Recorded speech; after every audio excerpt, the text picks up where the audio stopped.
game. So that's a big boost for this Thunder team. Obviously, this is a very athletic, great defensive team.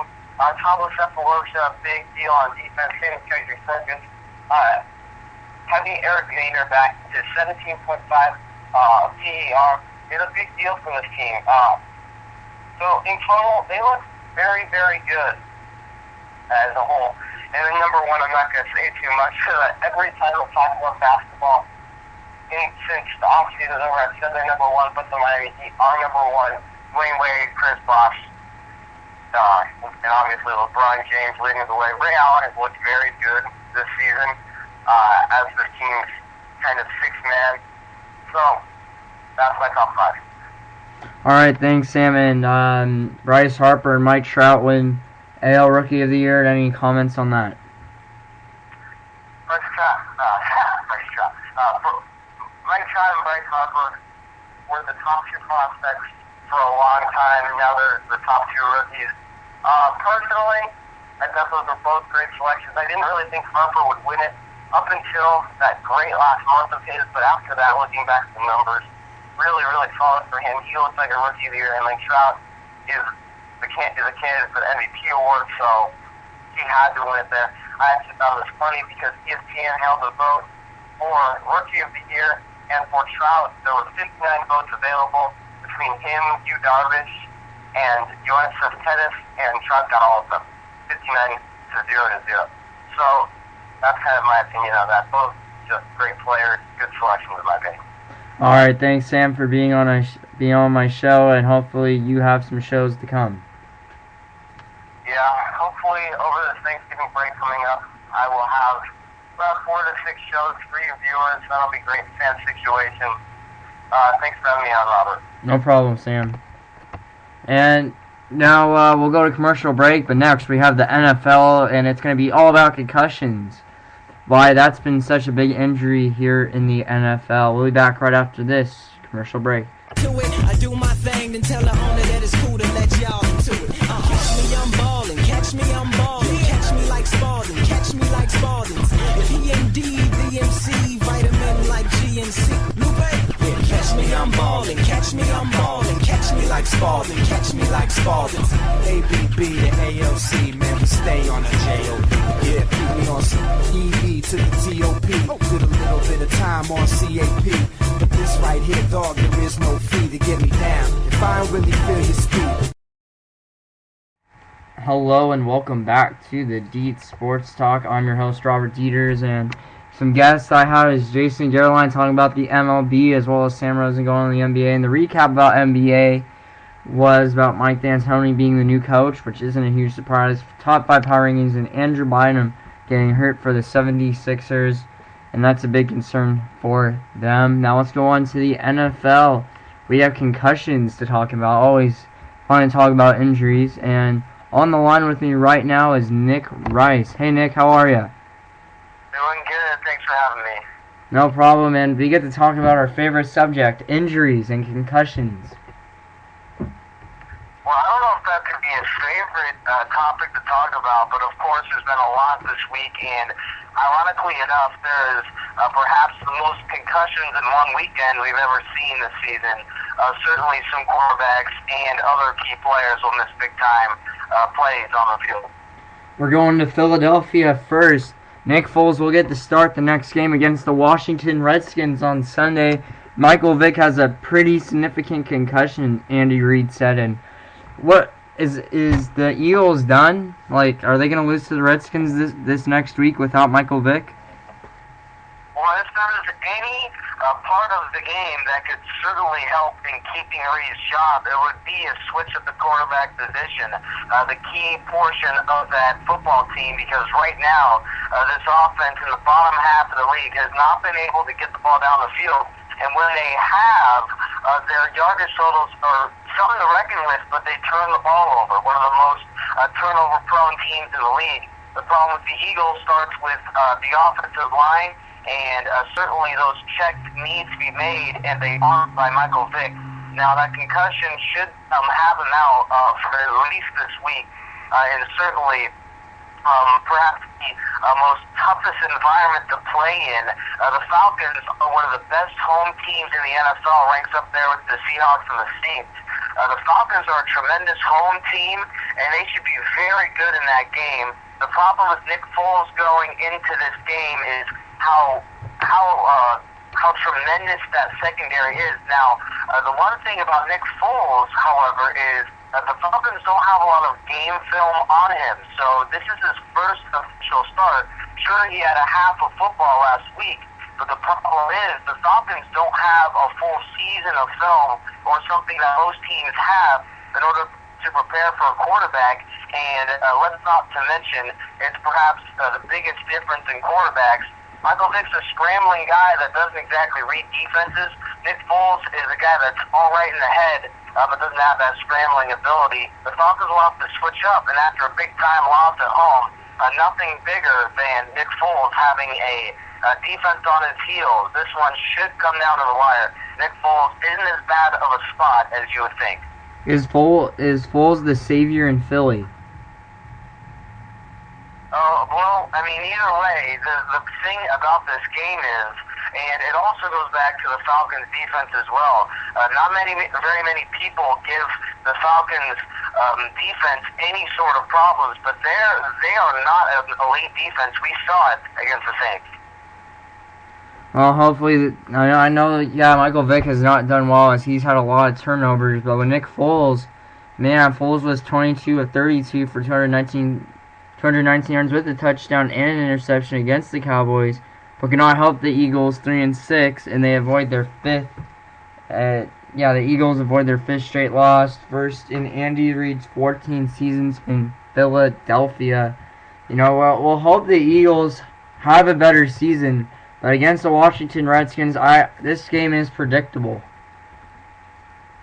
And certainly for the Philadelphia Eagles, as long as their offense is not throwing the ball over, they seem to win games. Now, early in the year when they went 3-1, they did turn the ball over, but managed to pull out tough games. But now the thing is, this team is really unraveled, and as of late, the turnovers are mounting, and that defense isn't as good as it was last year. They aren't getting to the quarterback, and when your offense is down by 7, 10, 14 points, that team cannot rally without making the wrong mistake at the wrong time. The last example of that was just yesterday when, leading by a touchdown, the Cowboys rallied, and that offense could not get things together down the stretch. And the score yesterday for Cowboys and Eagles, Cowboys won 38-23 in that game. Now let's move on to San Francisco. Alex Smith. This is a concern, Rice. I don't know if you heard about this. Alex Smith threw a touchdown after concussion. Is that a huge concern?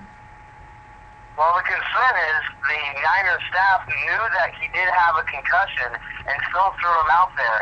And when you're trailing by 14, even if it's just the Rams, it's a divisional opponent, and you're trying to get the win and you're trying to rally the troops. But Colin Kaepernick is a quarterback that can start in some places in the league. The problem with the Niners is they seem to not have the trust that they really should have in Kaepernick, a guy that has scored quite a few touchdowns with the Niners in his limited snaps.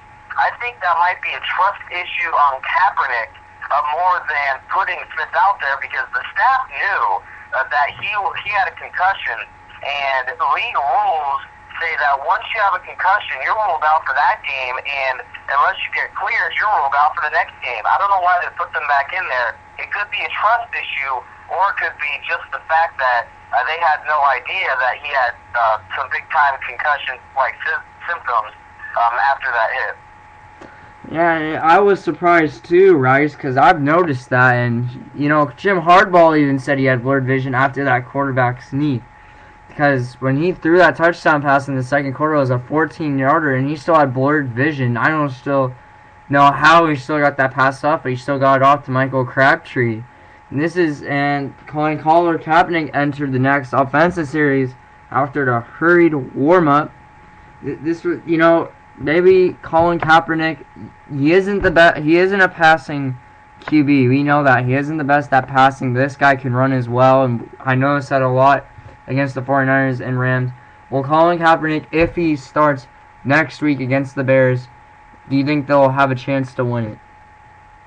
Well, if Alex Smith is the quarterback next week, there'll be no more questions about Smith's toughness. This is a guy that in his first 5 years in the league had to take the most criticism and beating as any Eagles quarterback or any quarterback in the National Football League, taking that kind of heat, as he was mentioned as a first round of top high draft pick bust. And for most of his career, that was the case. He's revitalized his career under a new head coach.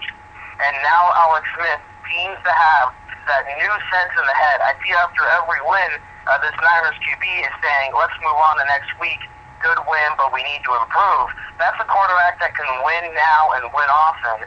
And now we see a new Alex Smith, and if he's back next week, I would not mark off the Niners. Sure, they couldn't beat the Rams, such a terrible opponent, but that's a division rival that thought everything that they had in that game.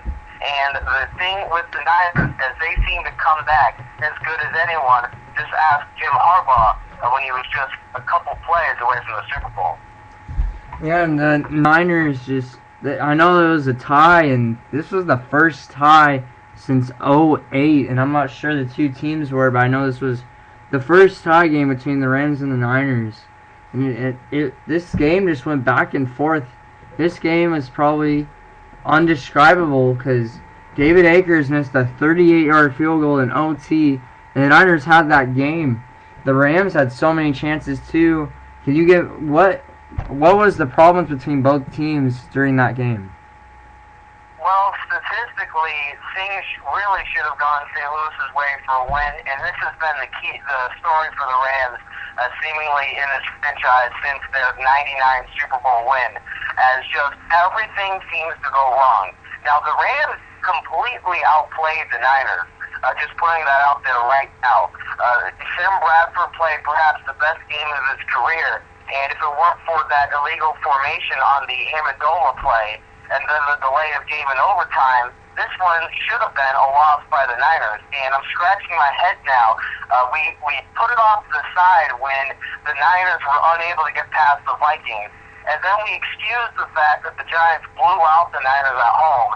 Now I'm starting to worry about this team that seems to have lack of discipline against teams that are dominant up front. Now, certainly the Niners don't really have that elite offensive line that mentions with the Houston Texans and New York Giants, but certainly this seems to be a reoccurring issue that the Niners have. They don't seem to be able to stop opposing offenses in some crucial games. This is the third time now. Certainly this time it's not a loss, but it's a tie, and they still have a half-game lead over the Packers in that conference. But the thing is with the Niners, and they'll run away with that division too, but the worry is down the stretch. How is the team going to perform? And it seems like a very inconsistent ball club might not fare well in the playoffs. Niners fans don't like to hear that. I know you're the first one to pounce on me for that statement, but I don't believe that this Niners team is as disciplined or hungry as it was last year. Just look at that tie against the Rams where things completely fell apart. I agree with you, Rice. I know as a Niners fan, you're never happy. This team hasn't had the spark since last year, and last year we were huge. I know the Rams should have won. At OT, there's legal shifts from both teams, and the Rams really got killed on the penalties. Do you agree with me on that? Completely agreed, and the other thing is that not just penalty-wise, turnover-wise and yards, in the passing game, and also on the ground. Jackson had over 100 yards today. The thing with the Rams in that game, if it weren't for those miscues, they should have blown out this team that, in the Niners case, had to come back to at least force overtime. This one could have been really ugly, but 6-2-1 is still a good record. We'll have to wait and see how they fix their November woes. The Niners right now reeling after a tie against St. Louis. And Colin Kaepernick did not have a bad start. Well, okay, well, we're not going to say start, but first time playing in a game this season. He did not have a bad, just a bad game. He went 11-17, 117 yards. And he got a rushing TD yesterday.